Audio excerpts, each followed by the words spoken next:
La situation a évolué sur le campus de Strasbourg, je vous le disais. Une partie des étudiants reste vent debout face à la réforme de l'accès à l'université. Mais le blocage de certains bâtiments qu'ils avaient entamé lundi a été levé, en partie par des étudiants opposés à ce mode de protestation, également par les forces de l'ordre. Le mouvement n'est pas éteint pour autant. Aubry Perrault, bonjour. Alors comment s'organisent désormais les protestataires ?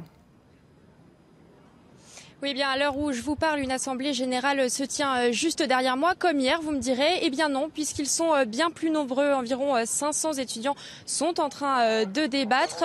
La nouveauté, c'est qu'il y a à la fois des pros et des contre-blocages. Ils se relaient au micro, ils échangent, en tout cas ils essayent, puisqu'il faut bien dire que pour l'instant cela ressemble plus à un dialogue de sourds. Quand les uns parlent, les autres font du bruit. Alors cette assemblée générale, elle fait suite au déblocage cette nuit, vous l'avez dit, des bâtiments bloqués depuis lundi. Une vingtaine d'étudiants est intervenue entre 23h et minuit. Je vous propose d'écouter l'un d'eux.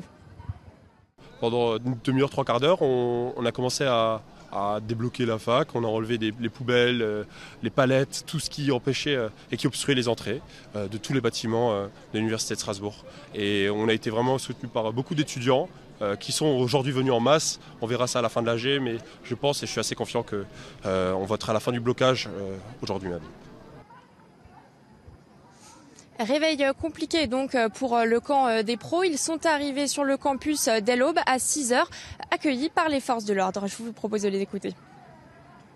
Ce matin, on est arrivé à 6h. On avait entendu que cette nuit, la fac avait été débloquée, toutes les entrées, tous les bâtiments qu'on avait déjà bloqués. On est arrivé, on n'a rien eu le temps de faire, ni reblocage, ni rien. On s'est juste réunis ici et les CRS nous ont chargés sans aucune raison, en fait, alors qu'on discutait entre nous.